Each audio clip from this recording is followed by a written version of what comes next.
उज्यालो 90 नेटवर्कको कार्यक्रम श्रुति सम्वेकबाट नमस्कार। उज्यालो 90 नेटवर्कमा हरेक मंगलबार र शुक्रबार राति 9:15 बजे कार्यक्रम श्रुति सम्वेक प्रसारण हुन्छ। देशभरिका 19 वटा एफएम रेडियो स्टेशनहरूबाट एकैसाथ प्रसारण भइरहेको कार्यक्रम श्रुति सम्वेकमा हामी वरिष्ठ साहित्यकारहरूका उत्कृष्ट गद्यहरू वाचन गर्दछौं। श्रुति सम्वेकको मंगलबारको श्रृंखलामा कृष्ण धारावासीको उपन्यास आधा बाटोको श्रृंखलाबद्ध वाचन भइरहेको छ। अब आधा बाटोको 9औं श्रृंखलाको वाचन पृष्ठ 203 देखि सुनौ अच्युत घिमिरेको आवाजमा।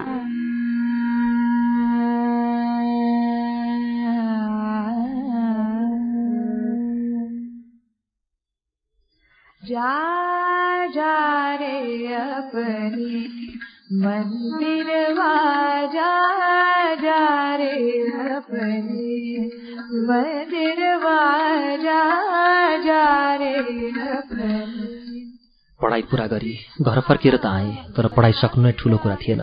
त्यस अनुसारको रोजगारी पाउनु चाहिँ प्रमुख विषय थियो। खेती गर्न आमाले उहाँका पुराना परिचित बुढाथोकी थरका मान्छेलाई अधियामा दिनुभएको थियो। भाङबारीबाट धाएर उनीहरू खेती गर्न खोज्थे। त्यसरी धाएर खेती गर्न सम्भव थिएन। भने जस्तो उत्पादन नभएपछि 1 वर्ष पछिदेखि उनीहरूले जग्गा छोडिदिएका थिए। बाँझै हुने भएपछि क्याम्पसबाट उभारेर ल्याएको पैसामा अरू 200 थपी 700 मा एक हल बुढा गोरु किन्यौ।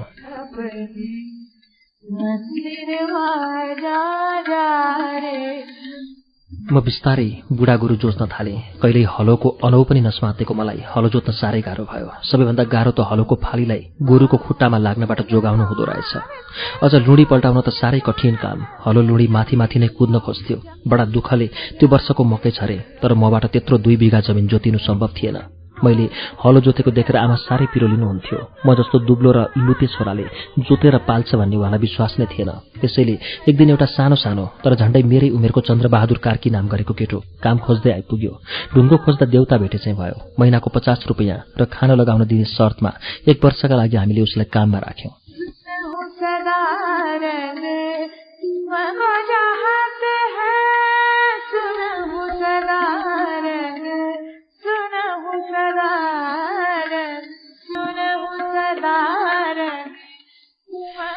साह्रै इमानी, मेहनती र असल थियो चन्द्र। अनुहार पनि मसँग झण्डै मिल्थ्यो। आमाले त्यसलाई हेरेर उहाँको मृत छोराको स्मरण गर्नुहुन्थ्यो। कतिलाई त मेरो माइलो छोरो भनिदिनुहुन्थ्यो। आमाको व्यवहारले त्यसले पनि आफूलाई त्यही घरको छोरो झैं ठान्थ्यो। चन्द्र, म र कुमारले एउटा फोटो खिच्यौं। हेर्नेले दाजुभाइकै जस्तो ठान्छन्। चन्द्र हाम्रोमा काम गर्न आएपछि मलाई फुर्सद मिल्यो। त्यत्तिकै घर बसिरहनु दिगदार लाग्दो भएकोले फेरि म समय बिताउन स्कुलतिर जान लागे। तर अब त पढाइ पूरा गरेर फर्केको हुँदा मलाई आयमूलक स्थायी जागिरको खाँचो थियो। म निःशुल्क स्वयंसेवा गर्न सक्ने हैसियतको मान्छे थिएन, तर पनि मेरो बाध्यता थियो स्कुल जानु। स्कुल जान थालेपछि नयाँ विद्यार्थीहरूसँग पनि चिनजानी हुँदै गयो। पुरानाहरूसँगको मेरो सम्पर्क छँदै थियो। खास गरी मेरो रुचि साहित्यतिर भएकाले विद्यार्थीहरूभित्र साहित्यिक रुचि भएकाहरूलाई म खोज्थेँ।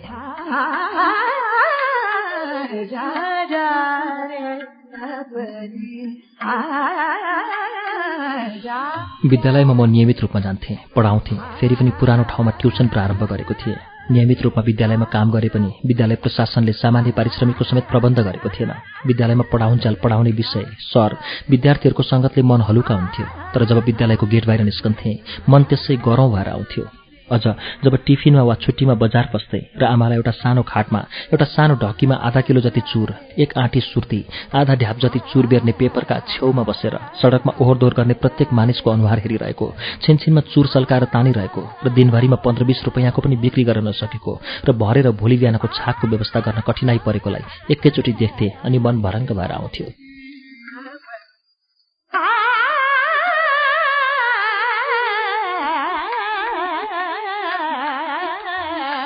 कक्षामा विद्यार्थीलाई नैतिक शिक्षा पढाएर निस्केको म आमाको छेउमा बसेर चुर सुर्ती बेच्ने गर्थेँ। कतिपय विद्यार्थीहरूलाई स्कुलबाट घर फर्किँदा चुर सुर्ती लिएर आउनु भनी आमाबाबुहरूले काम हराएका हुन्थे। तिनीहरूमा आमासँग बसेका बेला परबाट अर्कैका दोकानबाट चुर सुर्ती किनेर लान्थे। त्यो देखेपछि म आमाको दोकानमा बस्न छोडेँ। शनिबार बाहेक अरू दिनमा आमाको दोकानमा बस्दिनथेँ।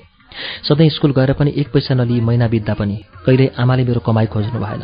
एक दिन त कसो तेरो जागिर नहोला भनेर बरु मलाई उल्टै सम्झाइरहनुहुन्थ्यो। मलाई भने त्यति पढिसकेपछि मास्टरी जागिर त जति पनि पाइन्छ जस्तो लागेको थियो, तर त्यो कति टाढा रहेछ भन्ने भर्खर थाहा हुन थाल्यो।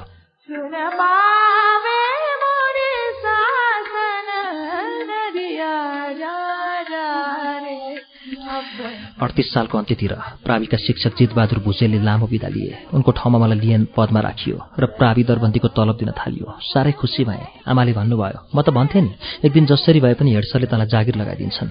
मासिक तलब पाउन थालेपछि मन धेरै हलुङ्गो भयो। जीवनले कुनै बाटो भेटे जस्तो लाग्यो। अप्ठ्यारो परे डाक्टर बा, कुमार दाई र हेडसर छन् जस्तो लाग्थ्यो। अब त लियन नै भए पनि जागिर पाइसकेको थिएँ। हली राखेर खेती गरेको भए पनि खासै उत्पादन हुन सकेन। धान भनेपछि हिरिक्क भएका हामीले धान बाहेक अरू बाली लगाउने सोच्दा पनि सोचेनौँ र धान फलेन पनि। जग्गा 2 बिघा भए तापनि त्यसको चित्तबुझ्दो आम्दानी भने कहिले लिन सकिएन।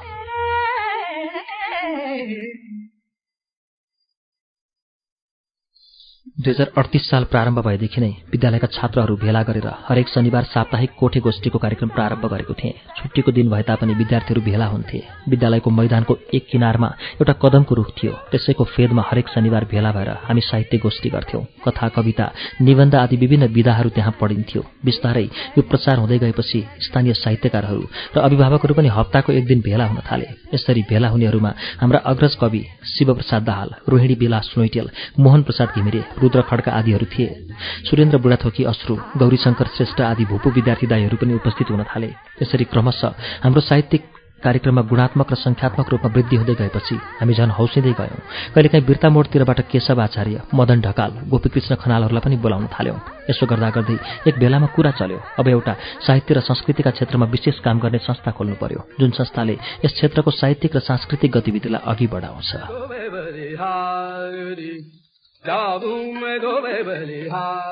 पौष महिनाको संस्थाको उद्घाटन गर्ने सोच बनायो। 2038 साल पौष 27 गतेका दिन संस्थाको उद्घाटन गर्ने तयारीमा जुट्यौँ सबैजना। खुदुनाबारीमा आएर बसिरहेका बैरागी काइलालाई प्रमुख अतिथि बनाउनुपर्छ भन्ने प्रस्ताव दुर्गाले राखे। हामी सबैले तुरुन्तै त्यसलाई निर्णय गर्यौं। बैरागी काइलासँग सम्पर्क गर्ने जिम्मा दुर्गाले नै दिएपछि भोलिपल्ट उनले खबर लिएर आए। बैरागी काइला पिताजीको वार्षिक शोकमा बस्नु भएको हुँदा प्रमुख अतिथि नबन्ने तर कार्यक्रममा चाहिँ आउने हुनुभएछ। बैरागी काइला आउने भएपछि नेपाली कविता विधाका एक विचित्र कविका रूपमा स्थापित कवि बैरागी काइला हामीसँगै थिए। उनको सान्निध्य हाम्रो लागि कति मलिलो हुन सक्थ्यो। बैरागी काइलाहरूले खाली कागजमा शीर्षक मात्र राखेर फरर कविता भन्छन् भन्ने सुन्थे म। मलाई बैरागी काइलाहरू अचम्मका कवि हुन् भन्ने लाग्थ्यो। 2031 सालतिर एक दिन रेडियो नेपालले समाचार भनेको थियो, यस वर्षको साझा पुरस्कार बैरागी काइलाका कविताहरू भन्ने पुस्तकलाई प्रदान गरिएको छ। त्यही समाचारबाट नै पहिलोपल्ट मैले बैरागी काइला भन्ने नाम सुनेको थिएँ। त्यसपछि त्यो नामसँगै अनेकौं किम्वदन्तीहरू पनि फैलिएका थिए समाजमा। हाम्रै खुदनाबारीका डबल सुब्बा खड्गबहादुर नेमाङका काइलो छोरा हुन् बैरागी काइला भन्ने त मैले धेरै पछाडि सुनेको थिएँ। तर बैरागी काइलाका एउटा पनि यसरी पहिले दुईपल्ट अप्रत्यक्ष रूपमा देखेको र भाषण सुनेको बैरागी काइला हाम्रो त्यस कार्यक्रमका विशेष आकर्षण बनेर जब तेस्रो आयामको बारेमा समयको लोभ नगरी व्याख्या गरिरहेका थिए, सारा मानिसहरू लाटो जस्तो भएर एकहोरो सुनिरहेका थिए। दर्शनको एउटा पहाडै उठाएर मानिसका टाउकामाथि राखिरहेका थिए उनी। कार्यक्रम सकिएपछि बैरागी काइलाले मसँग केही छेडछुट्टै गफ गर्नुभयो। औपचारिक परिचय भयो। संस्थाको दीर्घताका बारेमा सल्लाहहरू दिनुभयो। धुलाबारी र खुदनाबारी आउँदा जाँदा भेट गर्ने आश्वासन पनि दिनुभयो। संस्थाको उद्घाटन भइसकेपछि अब हामी औपचारिक रूपमा जिम्मेवारी वहन गर्न बाध्य भएका थियौं। शनिश्चरी चोक बजारमा एउटा आजको कविता शीर्षकको पार्टी राखियो, जसमा प्रत्येक दिन बिहान नयाँ कविताहरू टाँसिन्थे। यो सोच थियो गौरीशंकर श्रेष्ठको। सडक कविता क्रान्तिको निरन्तरताका लागि हामीले त्यो अभियानको प्रारम्भ गरेका थियौं। यो कार्य शनिश्चरीका लागि मात्र होइन, झापा जिल्लाकै लागि नयाँ थियो। पछि यसको प्रचार अन्यत्र पनि हुँदै गएपछि पत्रपत्रिकामा पढ्यौं, यस्तै कविता टाँस्ने काम काठमाडौँ र पोखरामा पनि हुन थालेको थियो। दैनिक कविता टाँस्ने कामले बजारमा एउटा रौनक नै लिएर आयो। प्रत्येक बिहान मानिसहरूको आज कसको कविता रहेछ भनी पढ्न भिड लाग्थ्यो।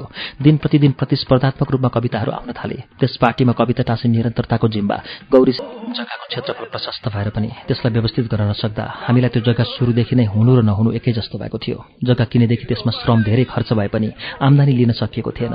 आफै गर्न सक्ने शक्ति बुबा हुँदा पनि थिएन। बुबा खसेपछि पनि त्यस्तो शक्ति पलाएको थिएन। अर्काका भरमा खेती गर्नु भनेको रहर मात्रै। अधिया दियो भने त्यही मालिक हुने, उसैका पीर ठुला, उसैको हक दरो। एकपल्ट खेतमा हलो गाड्न पायो भने मोही हकको दाबी गर्न खोजिहाल्ने। फलेको फसलमा अधिया भने पनि जे भने पनि उसका खुसी र दयामा पर्खेर बस्नुपर्ने। आमा र म विरक्त भइसकेका थियौं। 2024 सालदेखि सुरु गरेको शनिश्चरी बजारको चुर दोकानले आज 15 वर्षसम्म पनि आफ्नो पुँजीको र ग्राहकको आकार बढाउन सकेको थिएन। प्रत्येक दिन बिहान भरे के खाने भन्ने सङ्कटबाट सुरु हुन्थ्यो।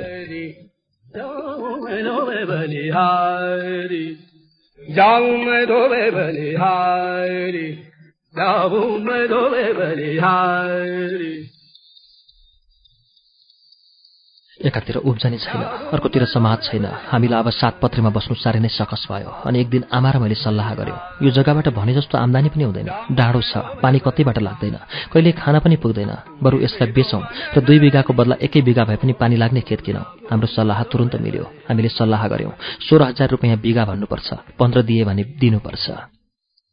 गरिब की इच्छा पूरा कर दो,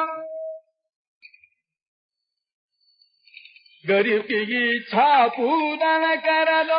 जयपुरका नारायण प्रसाद पोखरेलले आफ्ना छोरी ज्वाइँका लागि जग्गा खोजिरहेका रहेछन्। हाम्रो जग्गा हेरेर मन पराएपछि दाम सोधे। मैले हाम्रो सल्लाह अनुसार बताएँ। उहाँले एकै शब्द तलमाथि केही नभनी ल हुन्छ बैना भन्नुभयो। मैले भने बैना सेना चाहिँदैन, एकैचोटि चुक्ता गरौँला। पहिला त जग्गा आमाको नाममा नामसारी गर्नु पर्यो र जग्गा अहिले नै पास भए पनि 2 महिनापछि मात्र छोड्ने।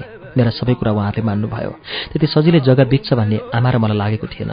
यो डाँडो प्याखर जग्गा, पानी पनि नलाग्ने, राम्ररी धान पनि नफल्ने, बाटोघाटो केही नभएको यो जग्गा बिक्नु असम्भव मानेका थियौं। तर एकै शब्दमा जग्गा किनबेच भएको थियो। पैसाको लेनदेनको रुचि गरे पनि जग्गा किनबेच गर्ने मन्जुरीको कागज गरौँ भनी उहाँहरूले कर गर्नुभयो। सम्भवतः सस्तो पाइएको जग्गा भोलि कुरा फेरिएला भन्ने लागेको थियो होला।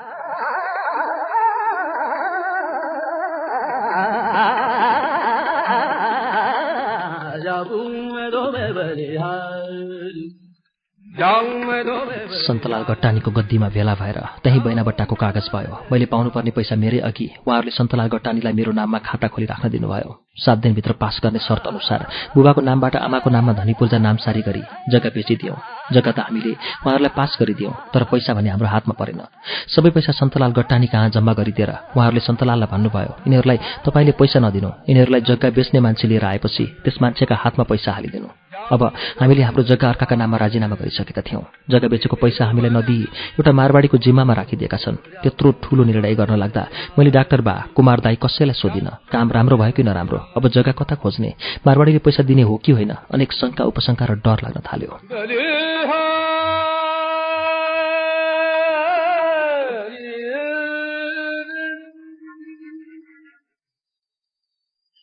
एकमुष्ट 32,000 रुपैयाँ मैले देखेको पनि थिइनँ, गनेको पनि थिइनँ। आफ्नो सम्पूर्ण जग्गा बेचिसक्दा पनि मैले पैसाको अनुहार देखेको थिएन। बेला बेला आमा र म डराउँथ्यौं। आमालाई आफ्नै माइतीहरूको समेत विश्वास नभएकाले मारवाडीमाथि पनि शंका थियो। फेरि ती मारवाडीसँग हाम्रो कुनै पनि आर्थिक कारोबार त्यसअघि थिएन। तर शनिश्चर्यका एक पुराना भरपर्दा र विश्वासिला समाजसेवी व्यक्तिका रूपमा उनलाई सबैले कदर गर्थे। 2007 सालभन्दा अघिदेखि माथि फिक्कलबाट बसाइसरी आएर शनिश्चर्यलाई स्थायी वासस्थान बनाइ बसेका उनले शनिश्चरी बजारको व्यवस्थापनका साथै यस क्षेत्रमा स्कुल, मठ मन्दिर आदि निर्माण गर्नमा ठूलै योगदान दिइआएका थिए। सन्तलालको आर्थिक व्यवहारका सबै प्रशंसक थिए। हामीले जग्गा बेचेको कुरा हेडसरले थाहा पाएर एक दिन अनौठो मान्दै सोध्नुभयो, त्यत्रो जग्गा बेच्ने त्यस्तो कुरा एक शब्द मलाई सुनाइनस्, अब कहाँ जान्छस्, के गर्छस्, पैसा कहाँ राखिस्?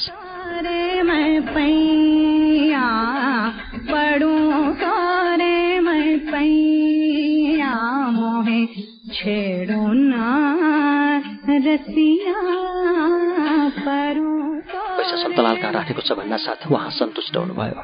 हामी जग्गा खोज्न थाल्यौं। 1 बिघा भए पनि पानी लाग्ने, धान फल्ने खेत हामीलाई चाहिएको थियो। तर जब जग्गा खोज्न थाल्यौं अनि हामीलाई थाहा भयो हामीले त जग्गा कवाडीको दाममा बेचेका रहेछौं। जग्गा त किनिसक्नु रहेनछ। हाम्रो 32,000ले त 1 बिघा जग्गा छेउछाउ कतै नआउने पो भइसकेको रहेछ। जग्गाको भाउ बिक्री बुझ्दै नबुझी हामीले त्यतिकै फ्याट्ट दाम राखेर साह्रै ठूलो भूल गरिसकेका थियौं।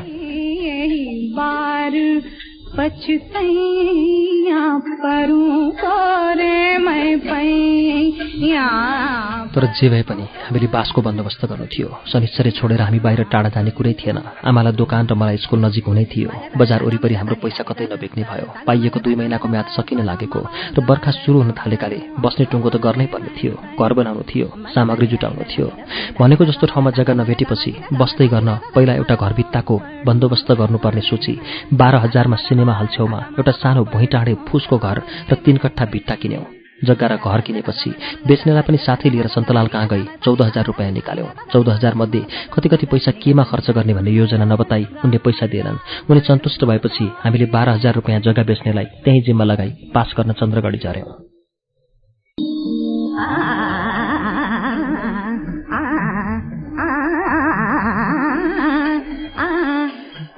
बस्ने ठाउँको व्यवस्था भएपछि मन ढुक्क भयो। मारवाडीले पनि पैसा राम्रै सुरक्षा गरेको रहेछ भन्ने विश्वास हुर्केको थियो।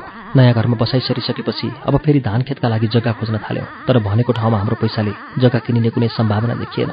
जग्गा खोज्दा खोज्दै 2039 साल सुरु भयो। अब हामीले जग्गा किन्ने कुरालाई थाती राख्यौं, तर हामीले जग्गा बेचेको र पैसा नमासेको थाहा पाएपछि आमापट्टिका र बुबापट्टिका आफन्त हौं भन्नेहरू नयाँ नयाँ अनुहार बोकेर पैसा सापट्टि माग्न आउन थाले। कसैलाई घरमा टिन लगाउनु पर्ने, कसैलाई छोरीको बिहे गर्नुपर्ने, कसैलाई छोरालाई पढ्न खर्च पठाउनु पर्ने, कसैलाई अर्कोतिरको पुरानो ऋण तिर्नुपर्ने समस्याहरू थिए। सबैजना आकर्षक ब्याज दिने, धानै दिने भन्थे, तर ती कसैले पनि तिमीहरूले पैसा कहाँ राखेका छौ, पैसा सुरक्षित छ छैन, जग्गाको पैसा जग्गामै हाल, प्रत्येक वर्ष जग्गाको भाउ बढ्छ, पछि झन किन्न सकिँदैन भनेर भनेनन्। सबैले आफ्नै दुःख मात्र पोखे, हाम्रो दुःख कसैले सोधेनन्।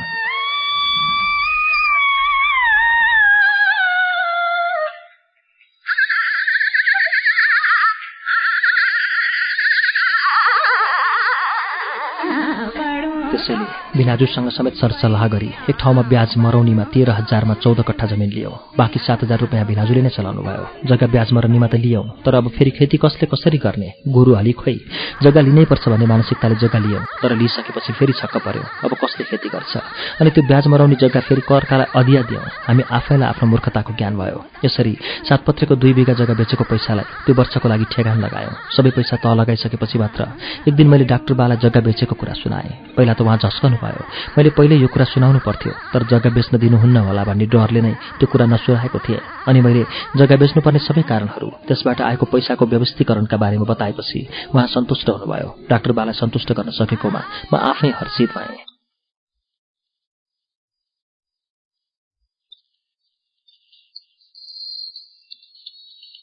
हामी अहिले उज्यालो 90 नेटवर्कको कार्यक्रम श्रुति सम्वेगमा उपन्यासकार कृष्ण धरावासीको उपन्यास आधा बाटो सुनिरहेका छौं। केही बेरपछि यसको बाँकी अंश लिएर आउँछौं। उज्यालो सुन्दै गर्नुहोला।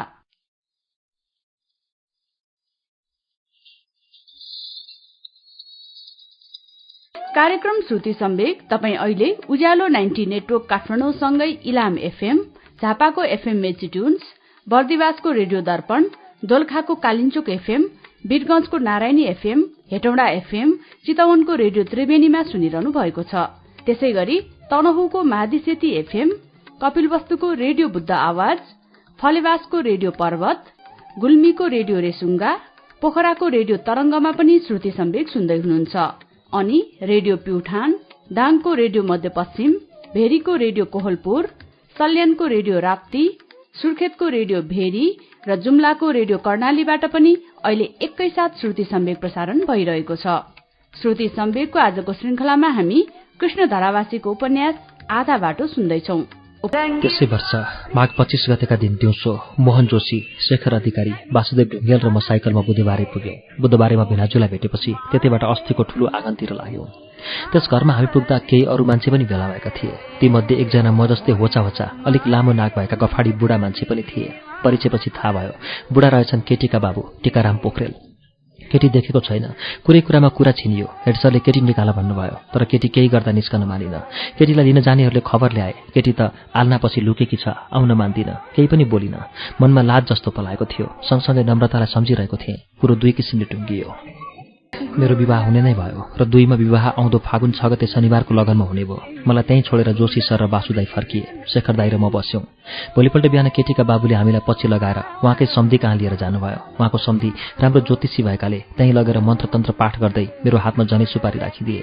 जनै सुपारी गोजीमा हालेर म र शेखर दाई घर फर्क्यौं। 10 दिनभित्र विवाह गर्नुपर्ने भयो। पैसाको अत्तो पत्तो छैन। विद्यालयबाट केही रकम पेस्की निकाले। भिनाजुले चलाउनु भएको 7,000 रुपियाँ भेला भयो। बिहेको तयारीमा जुटियो। सबैभन्दा पहिला सुन किन्न भनी आमा भिनाजु र म गयौं। त्यसबेला 2 नम्बरी सुन 2800 रुपियाँ तोला थियो।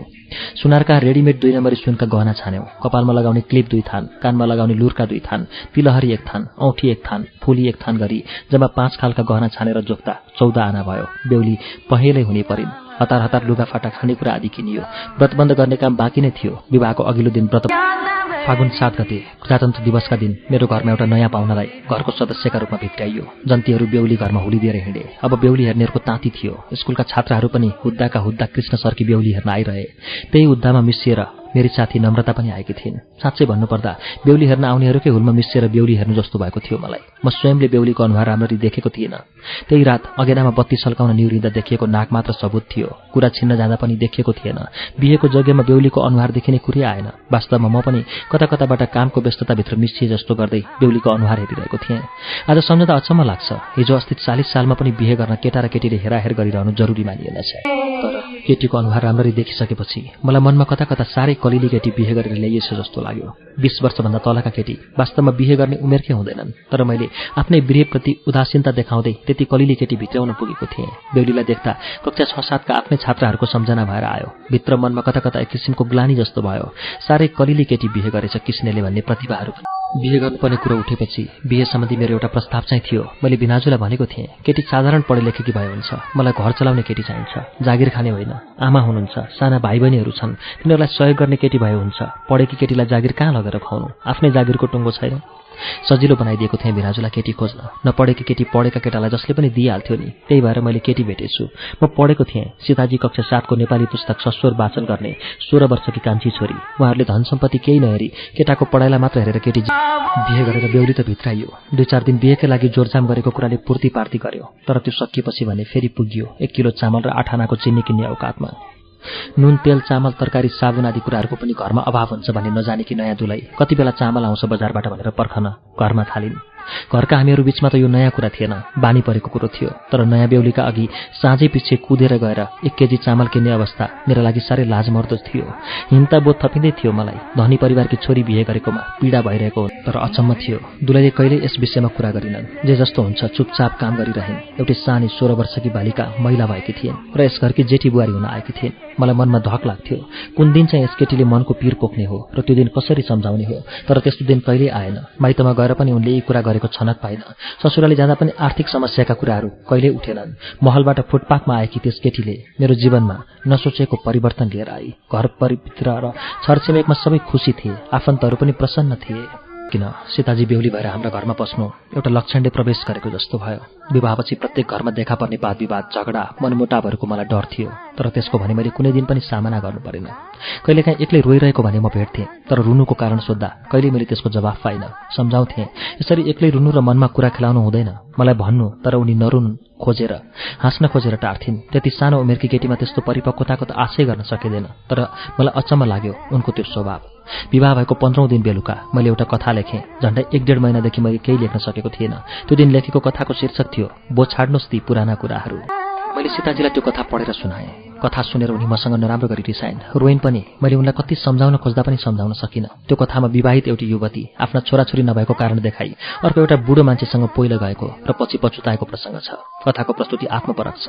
त्यस आत्मपरकताले उनलाई आफ्नै बारेमा लेखिदिए जस्तो लागेछ। कलिलो दिमागमा परेको त्यो छाप धेरै दिनसम्म रह्यो।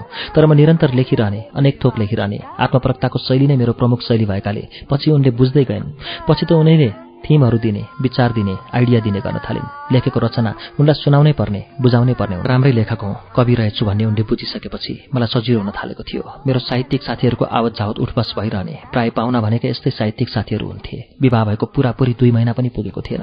चैत्र 30 गतिको साँझमा एकजना विद्यार्थी कुद्दै घरमा आयो। उसले भन्यो, बजारमा भवानी घिमिरे र मदन ढकालाउनु भएको छ, एक क्षण जानु रे। सुन्नासाथ म दौडेर बजार पुगेँ। बजारमा मदन दाई, केशव आचार्य र भवानी घिमिरे मलाई पर्खिरहनु भएको रहेछ। म पुग्नासाथ भवानी दाईले भन्नुभयो, लौ धरावासी भाइ, नयाँ दुलैको हातको खाना खाने कार्यक्रम छ आज हाम्रो। धेरै केही गर्नु पर्दैन, यसो भुलुक्क गुन्द्रुक उमाल्ने, टमाटरको पिरो अचार चट्ट भातको टुप्पामा राख्ने। हामी यसो एक क्षण सानो सांस्कृतिक कार्यक्रममा भाग लिएर आउँछौँ। बुहारीलाई हाम्रो आगमनको सूचना पुगोस्। फुरुक्क भएकी खुसीको सीमा रहेन। आज मेरा घरमा भवानी घिमिरे बास बस्न आउने भए। त्यत्रा ठूला साहित्यकारले मेरो घर पवित्र पार्ने भए भन्ने सोच्ना साथ खुसीको सीमा रहेन। कुदेर स्यास्या र फ्याफ्या गर्दै घर पुगेँ। म त्यसरी धपिडिएर आएको देखि सीताजी छक्क परिन्। आमा दिदीकोमा जानुभएको थियो। टीका पनि आमासँगै गएकी थिए। घरमा भाइ, म र सीताजी मात्रै थियौँ। यो सानी केटीले पाहुनालाई आज कसरी सन्तुष्ट गर्ली भन्ने पीर पनि थियो। अर्को समस्या, ऊ प्रणामीकी छोरी। मासु खाने त बनाएको, तर अण्डा भनेपछि ऊ घिनाउँथे। आफैले अण्डा ल्याएर तारे। गेडागुडीको दाल पकाइयो, कोपी र साग छँदै थियो, दुध पनि थियो। मेजमान पुग्ला भन्ने खाना तयार गरेर पर्खेर बस्यौँ। भाइलाई खुवाएपछि ऊ पढेर सुत्यो। रातको 8 बज्यो, 9 बज्यो, अँधेरी रात छ। उनीहरू आउँदैनन्। हामी आफै भोकले आकुल व्याकुल भयौँ। मैले भने, उनीहरू मेरा साथी हुन्, मेरा साथीहरूको लागि तिमीले किन भोकै बस्ने? तिमी खाऊ, म पर्खिन्छु। उनले मानेकी थिएनन् र पनि मैले जबरजस्ती खान लगाएँ। 10:30 बजेतिर घर अगाडिको बाटोमा मान्छे गल्ड्याङगुल्डुङ गरेको सुने। डराउँदै बिस्तारै बाटोमा निस्केको त आँगनको ढिलको कदमको रुखलाई अँगालो हालेर भवानी दाइ र मदन दाइ रुँदा रहेछन्। केशव दाइ सम्झाउँदा रहेछन्। म अक्कमक्क परेँ। मातेर खुट्टै नटेक्ने भएका तिनैजनालाई लिएर आएँ। उनीहरूलाई त्यो रूपमा देख्नासाथ भित्र पसेर ढोकाको चुकुल लगाएकी सीताजीले भोलिपल्ट बिहान मात्र खुद्रुक्क खोले सबैलाई कोठामा लगेर राखेँ। अडिने अवस्थामा कोही थिएनन्। जबरजस्ती थोरै थोरै खाना खाएँ। थालमै चुठे र त्यत्तिकै खाटमा पर्ल्याक पुर्लुक टाले। श्रीमतीलाई त्यत्रो सान दिएर फुर्ती देखाएर कत्रा कत्रा महान मान्छे आउँदैछन् भनेर गफ दिएको मेरो त घरभित्रै हरिबिजोग भयो। भोलिपल्ट बिहान सबै ठिक अवस्थामा बिउजेका थिए। कति बेला आइयो, के खाइयो, के गरियो त्यसको होस कसैलाई थिएन। बिहान रमाइलो गफगाफ भए। बेलुकाको बदला बिहान उहाँहरूले सीताजीलाई केही प्रभाव पार्न सक्नुभयो। त्यो दिन 2041 साल वैशाख 1 गते बिहान थियो। स्कुलमा वार्षिकोत्सवको उद्घाटनको दिन र त्यसै कार्यक्रमका लागि उहाँहरू आउनुभएको थियो। तर कवि लेखकहरू भलाद्मी हुन्छन्। जाँड रक्सी भने पटक्कै खाँदैनन् भनेर मैले सीताजीलाई कहिल्यै विश्वास दिलाउन सकिनँ। आफूले एकै थोपो नखाएर पनि यस कुराको विश्वास भने आजसम्म दिन सकिएको छैन। उनले देखेको पहिलो ठूलो साहित्यकार भनेको भवानी दाइ हुनुहुन्थ्यो र उहाँलाई उनले त्यस रूपमा देखेकी थिइन्।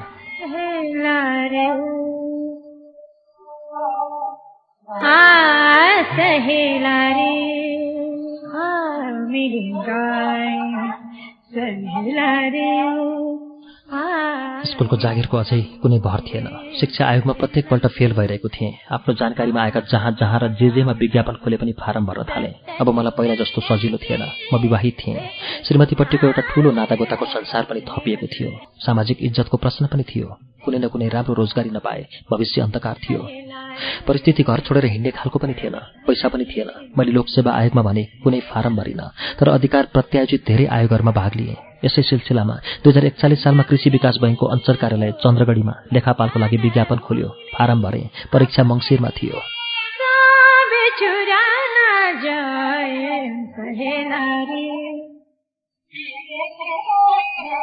संयोगै भन्नु पर्यो। कृषि विकास बैंकको परीक्षा र बहिनी टीकाको विवाह एकै दिन पर्यो। विवाह माईको मन्दिरमा दिउँसोको लगनमा गरी निधो भएको थियो। म बडा धर्म सङ्कटमा परेँ। बहिनीको विवाह छोड्न नहुने, बैंकको परीक्षा पनि छोड्न मन थिएन। निकै दिनसम्म मलाई द्वन्द्व भइरह्यो। अनि आमालाई सोधेँ। आमाले भन्नुभयो, तलबाट साइला काका आइहाल्नुहुन्छ, बिहेको कार्य हुँदै गर्छ त परीक्षा दिएर आइपुग्नु। कति सजिलै आमाले निर्णय दिनुभएको थियो। बिहेका लागि आवश्यक सबै सरसामान र मानिसहरूलाई 2वटा जीपमा राखेर माईतिर पठाएँ। बिर्ता मोडमा उत्रिएर म भद्रपुरतिर लागेँ। 11 बजेदेखिको परीक्षा थियो। साह्रै हतार लेखेर 2 बजे म मेची क्याम्पसबाट बाहिर निस्केँ।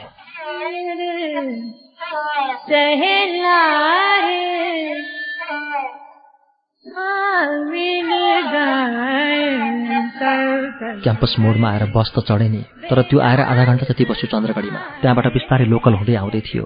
पगली भट्टी छेउमा आइपुगेपछि पछाडिको एउटा चक्का पड्कियो। अब चक्का खोला थाले। मनमा साह्रै तुलबुल लागेको थियो। ठिक यस्तै बेलामा उँधोबाट एउटा ट्याक्सी आयो। त्यसैमा चढेर बिर्ता मोडसम्म आएँ। हतार एउटा बस चढेँ। नन स्टप एक्सप्रेस रहेछ। गैडीमा रोक्दिन, यहीँ उत्रिनुहोस् भनेर सुरुङ्गामै ओह्रालिदियो। साह्रै धपेडीका साथ सुरुङ्गाबाट हिँडेर माई पारीको मन्दिरमा पुगेँ। म त्यहाँ पुग्दा बेहुली अन्माउन आँटेका रहेछन्। हतार गोडा धोए।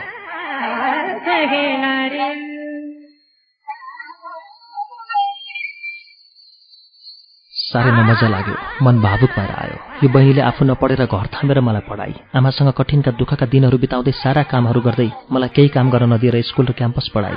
उसले त्यति त्याग नगरेको भए आज म त्यो अयोग दिन सक्षम पनि त नहुने थिएँ। तर आज उसैको बिहेमा म उपस्थित हुन सकिनँ। पिलपिल रोइरहेकी थिए। मैले केही बोल्न सकिनँ। आजदेखि उसले पनि यस घरको दुःखबाट मुक्ति पाएकी थिए। राम्रो घरानिया परिवारमा उसको बिहे भएको थियो। कति बेला चामल आउँछ र पकाउने होला भन्ने पीर अब उसलाई हुने थिएन। जीवनमा कहिले नदेखेको र नभोगेको सम्पन्नता अब उसले भोग्न पाउने थिए। उसले भोगिरहेका दुःखहरूलाई पालो दिन आएकी थिइन्। एउटी सम्पन्न घरमा हुर्केकी सीताजी, जसले अब आमालाई बजारबाट झोला बोकेर आइरहेको छायाको प्रतीक्षा गर्नु थियो।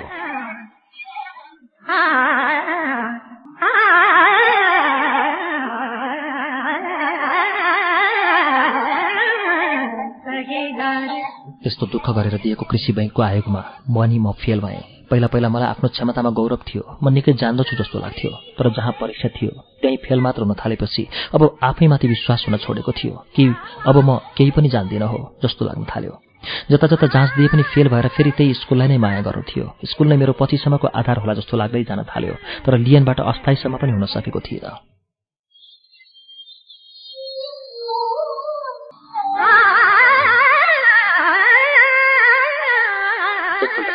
कृषि विकास बैंकले लेखापाल पदको लागि आयोग खोल्यो। दोहोऱ्याएर फारम भरे। 25 जनाको लागि खोलेको आयोगमा 650 वटा फारम भरिएका थिए। प्रतिस्पर्धा गर्नेहरूको संख्या हेर्दा यसपालि पनि खासै आशा थिएन। तर रिजल्ट भयो। लिखितमा 4 नम्बरमा मेरो नाम निस्केको थियो। अत्यन्त खुसी भएँ, तर यो कुरा मैले घरमा आमा र श्रीमती बाहेक कसैलाई गरिन। मलाई डर थियो यो कुरा थाहा पाएर शिक्षा आयोगमा भाँजो हाल्नेहरूले यहाँ पनि पुलिस रिपोर्टको कारण फेल भइसस् भनेर सुनाउन सक्थे। यस जागिरमा मैले जसरी पनि पस्नु थियो मौखिकको परीक्षा दिएँ, सोधेका सबै प्रश्नहरूको जवाफ दिन सके अनि रुद्ध गुरुलाई पनि मैले सजिलो पार्न सकेको थिएँ।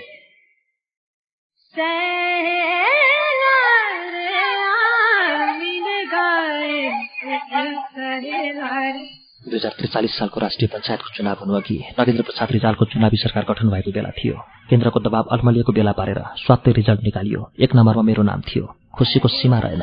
मुटु गाँठो परेर मुखबाटै बाहिर निस्कला जस्तो भयो। गला अवरुद्ध भयो, बोली आएन, आँखा तिरिमिरी भए। नपत्याएर कतिपल्ट हेरेँ तर मेरै नाम थियो। 650 जनामा 25 जना उत्तीर्ण भएका थियौँ। केही अरू वैकल्पिक नामहरू पनि थिए। जागिर भनेको जसका लागि पनि उत्तिकै आवश्यक र जरुरी हुन्छ, तर मलाई लाग्यो मलाई जति जरुरी यो जागिर अरू कसैलाई छैन।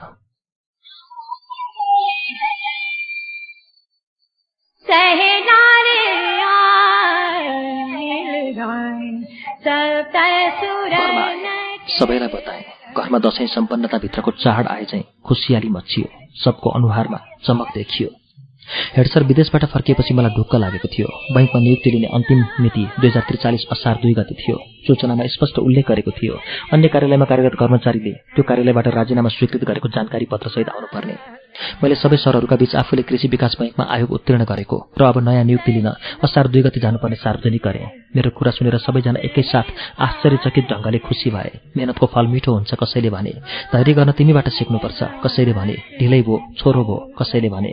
अर्थात् प्रसन्न नहुने कोही थिएन।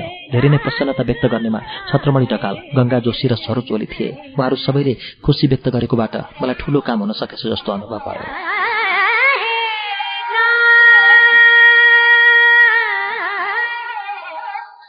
मैले असार 1 गतेबाट लागू हुने गरी राजीनामा दिएँ। सरहरूले अहिले किन राजीनामा दिने, उता हाजिर भएर पछि आएर दिए पनि हुन्छ भने, तर मैले बैंकले राखेका शर्त उल्लेख गरेपछि सबै चुप भए। मैले बैंकमा उत्तीर्ण गरेको कुरा सुनेर सुरुमा हेडसर पनि अरू सरहरू जनै खुसी देखिनु भए पनि बिस्तारै उहाँमा भने अनौठो खाले परिवर्तन देखिन थाल्यो। उहाँ मैले स्कुल छोडेर जान लागेकोमा त्यति खुसी देखिनु भएन। मेरो उन्नतिले उहाँ दुखी नभएको भए पनि मैले विद्यालयमा अप्रत्यक्ष रूपमा एउटा मावि स्तरको शिक्षकले पुर्याइरहेको सरहरूको सेवा दिइरहेको थिएँ। थोरै पैसामा धेरै काम गरिरहेको म असारमा निस्केर हिँड्दा स्कुललाई अप्ठ्यारो पर्न स्वाभाविक थियो।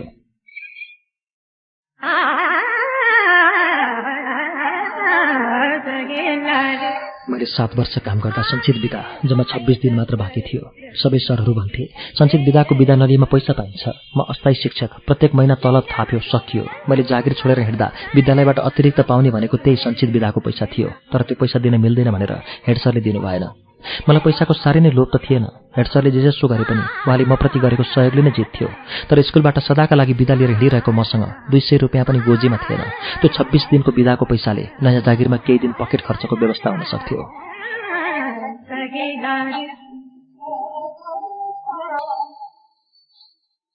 हेडसर बोल्न छोड्नुभयो, झर्किन थाल्नुभयो। मैले मेरो जिम्मामा सबै कुराहरू स्कुल प्रशासनलाई जिम्मा लगाएँ। परीक्षाको रिजल्ट सिट तयार पारेर जिम्मा लगाएँ। मैले सोचेको थिएँ यत्रो वर्ष त्यस विद्यालयमा मैले अत्यन्त मेहनतका साथ काम गरेँ। विद्यार्थीहरूमा लोकप्रिय भएँ, सरहरूको इज्जतै गरेँ। 1 रुपैयाँ नपाउँदा पनि 2 वर्षसम्म घिस्रिरहेँ। अब सदाका लागि विद्यालय छाडेर जाँदैछु। सानो विदाईसम्म स्कुलले गर्ला, विद्यार्थीहरूले थाहा पाउलान् दराबासी सर स्कुल छोडेर गए भन्ने। तर मेरो कल्पना भुस भयो। मैले सोचेको भन्दा विपरीत मलाई त नियमअनुसार पाउनुपर्ने पैसा पनि दिइएन। कुनै सरहरूले पनि कृष्णलाई यसो एउटा अबिरको टिकोसम्म लगाएर धन्यवाद दिउँ भनेर सोचेनन्।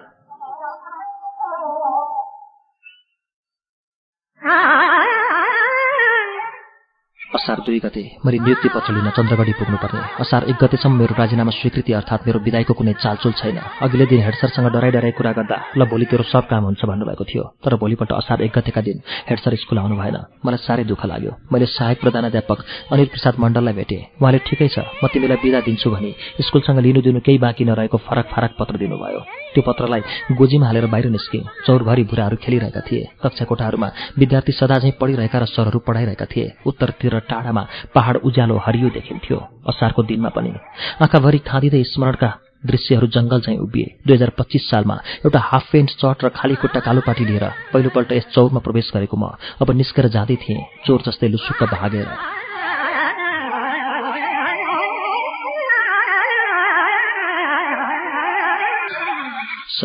सहज र सरल पाराले मलाई स्कुलको गेटबाट निस्कदै गरेको देखे सरहरूले, विद्यार्थीहरूले। तर अब फेरि त्यही रूपमा मैले कहिले त्यहाँ नफर्किने गरी हिँडिसकेको थिएँ। आधा रातमा सिद्धार्थले पत्नी र छोरोलाई थाहा नदिई छोडेर हिँडे झैँ म त्यहाँबाट हिँडिरहेको थिएँ। तर देख्नेहरू कसैलाई पनि त्यो कुरा थाहा थिएन। जस्तै अप्रिय रिस उठ्दो र नराम्रो ठानिएको वस्तु पनि त्याग्न कति कठिन हुँदो रहेछ।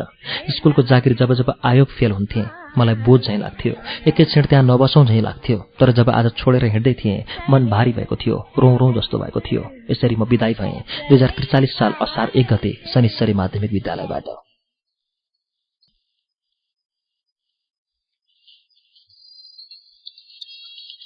कार्यक्रम श्रुति सम्वेगमा भर्खरै वाचन भयो कृष्ण धरावासीको नयाँ उपन्यास आधा बाटो। आज 9औं श्रृंखलामा पुग्दा लेखकले आफ्नो जग्गा सस्तोमा बेचेको प्रसंग आयो। त्यसैगरी अर्को जग्गा किन्न परेको समस्या, लेखकले सीताजीसँग बिहा गरेको प्रसंग, साथै साहित्यकारहरूको संगतबारे गर्व गर्दा सामना गर्नु परेको एउटा रमाइलो प्रसंग पनि आज हामीले सुन्यौं। स्कूल छोड्दा लागेको दुःख र कृषि विकास बैंकको जागिर पाएको प्रसंगमा पुगेर आज पृष्ठ 34 मा वाचन रोकिएको छ। बाँकी प्रसंग अर्को श्रृंखलामा आउने नै छन्। आधा बाटो सुनिरहँदा तपाई धेरैले यसबारे आफ्ना जिज्ञासाहरू राखिरहनु भएको छ।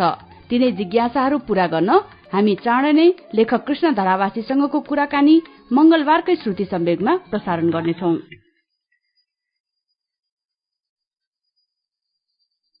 हवस् त, श्रुति सम्वेगमा आज वाचन गरिएको उपन्यास आधा बाटो बारे तपाईका प्रतिक्रिया, सल्लाह, सुझाव वा विश्लेषण भए हामीलाई लेखेर पठाउनुहोला। हाम्रो ठेगाना हो कार्यक्रम श्रुति Samveg, post box number 6469 Kathmandu, अथवा इमेल ठेगाना हो shruti@unn.com.np।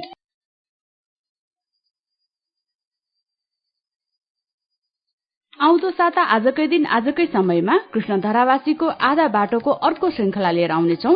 त्यसअघि शुक्रबारको श्रुति सम्वेगमा हामी पत्रकार तथा कथाकार अन्विका गिरीको कथा संग्रह कम्युनिस्टबाट केही कथाहरू सुनाउँछौं।